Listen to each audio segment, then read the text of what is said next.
talk a little bit about coffee. And for those of us who travel and really, really like our coffee, and over the years have kind of become a coffee snob, that would be me. Even though when I was younger, I never liked the taste of coffee, but when I'd get up in the morning and my mom was making coffee, I did like the aroma of the coffee, which eventually led to me getting into coffee, but that wasn't until my 20s. I've been traveling with the military as an aircraft mechanic, and then when I got out, I got into sales, and I traveled all over the states in sales, all over the world with the military, and then with Hot Shot, I've been into all these tiny towns, big cities. So I have tried coffee just about everywhere now. And I've gotten to the point where I really enjoy my coffee. I'm one of those that I like to get up early and I'll make myself some coffee and I'll sit there and I'll relax. I'll start to wake up, I'll check my emails, I'll go over whatever I need to go over, do my banking, whatnot. But I'll just sit there and enjoy it if I can, especially if I'm up in the mountains.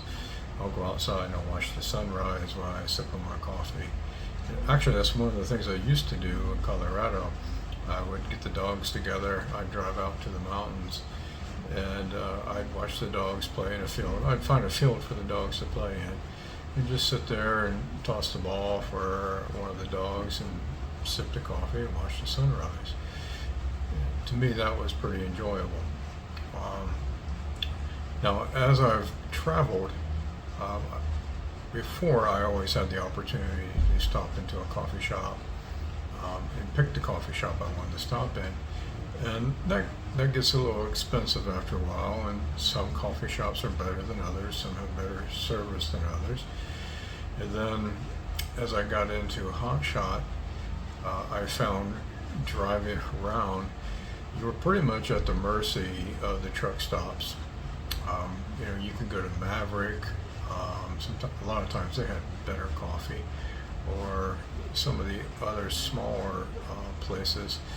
But what I found was, as I started this, I started Hot Shot in 21, and you were still having some of the pains of the supply chain, and people were short on items.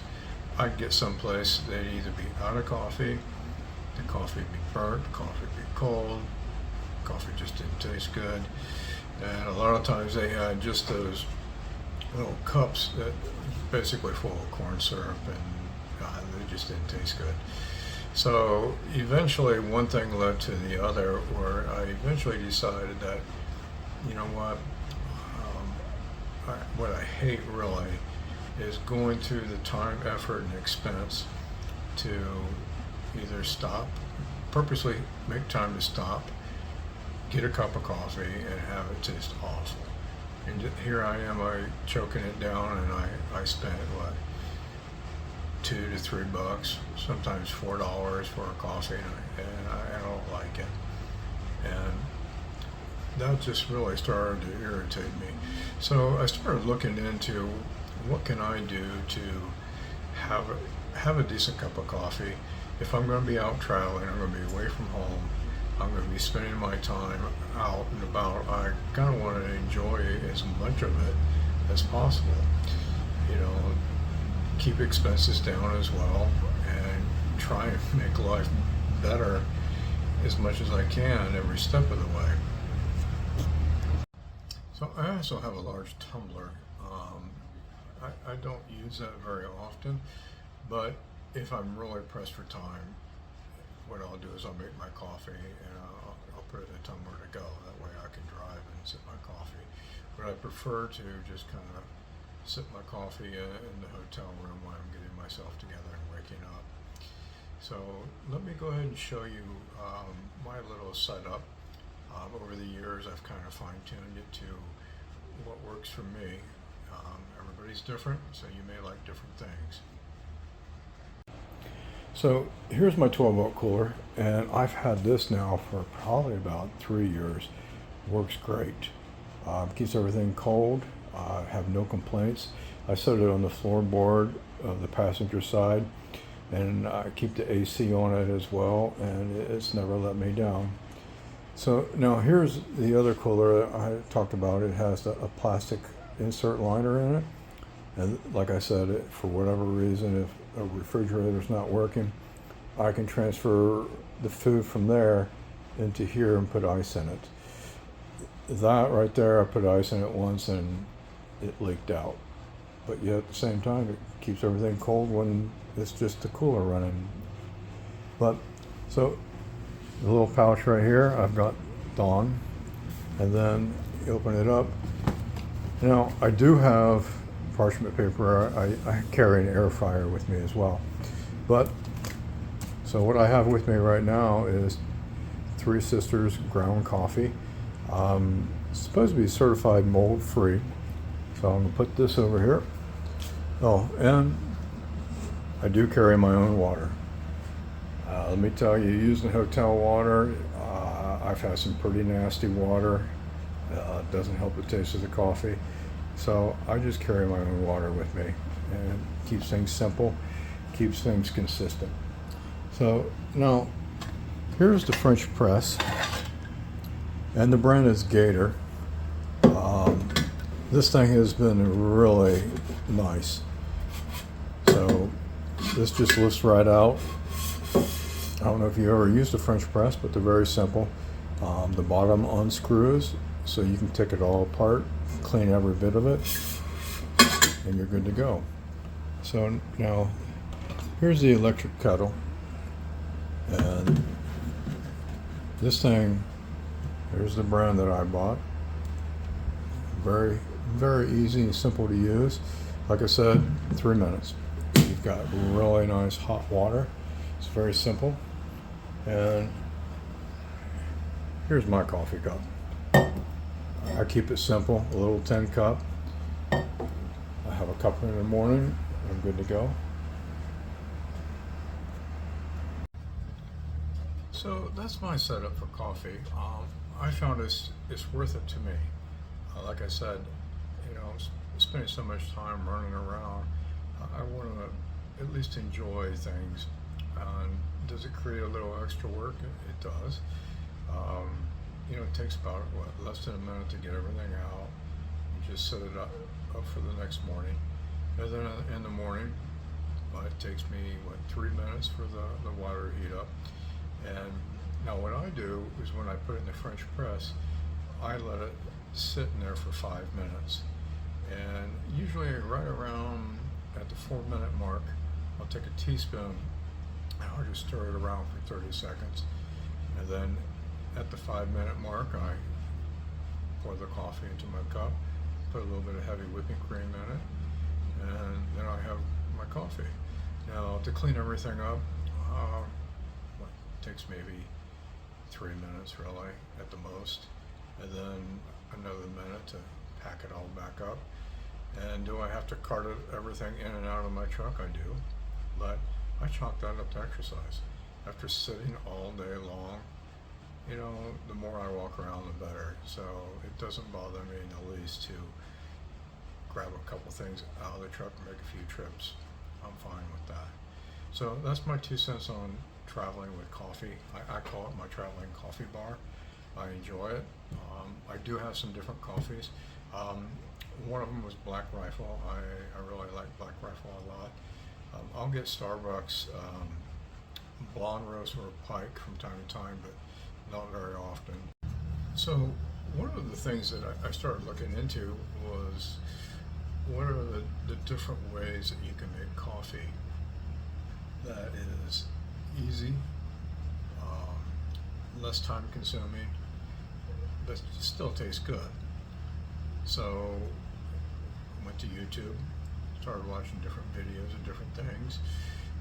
There was the pour over method. Of course, there's the hotel coffee maker, and then there's a French press. So I'm not exactly sure how clean those coffee makers are in the hotel. And well, first of all, let me back up a little bit. I stay at hotels, so it's an expense, granted, but me sleeping in the truck after I've been in the truck all day, I'm not going to do that. I can write off the expense of the hotel. Does it equate to all the costs I have out of pocket for the hotel?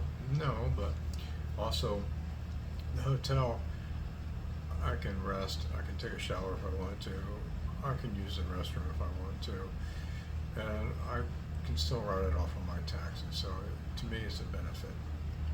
So as I got to looking into what can I do to at least have a decent cup of coffee when I travel, first I tried the French press, and I brought filters with me. All you had to do was buy just a little plastic pour over, and I found that to, once you put the filter in, I found that to clog up easily, and it was becoming time consuming. Didn't really work for me in the long run. So eventually what I went to was a French press. So I went on Amazon, I bought a stainless steel French press, and so far I've been using that now for, 2 years? And with that as well, I do have to carry a few extra things with me. So I do have a 12-volt cooler that I carried with me, and in that 12-volt cooler I carry heavy whipping cream. I don't add sugar to my coffee anymore. I stopped doing that probably about 4 years ago, maybe longer. So in the 12-volt cooler, I carry heavy whipping cream. And then the only other thing that I carry is ground coffee. Actually, I do have a, what do you want to call that, a mobile electric coffee grinder for the beans. I bring that every once in a while. It depends. I have a couple different coffee brands that I like, and I'll get into those in just a minute. But so I carry a 12-volt cooler with me, and then also I have another, basically a lunchbox with a plastic liner in it. So if you wanted to put ice in there and have something in there, you can keep it cold, just in case the refrigerator is down in the hotel room. But in that extra lunchbox, I do have the French press, and then I have an electric kettle. It's a nice little kettle, and it has a little electric base plate that you just plug in, and it takes about 3 minutes to heat up the water, scalding hot. So we can do that, and it's real simple to set up. So when I get into my hotel room, I do have a little bit of a routine. I have to unpack, set things out, get things in order, and then I'm good to go. And of course, when you have this stuff, you also have to do dishes, which I decided, you know what, all the time that I was spending trying to find good coffee and enjoy good coffee and paying for it, I'm going to have pros and cons to it. So I decided that I wanted to take the extra time while I was in my hotel room every morning to make my coffee, and then I have to clean it up. Which actually, once you get used to doing it, it only takes a few minutes to do. So I carry a tiny little thing of Dawn with me, and then a spoon, a coffee cup. I also have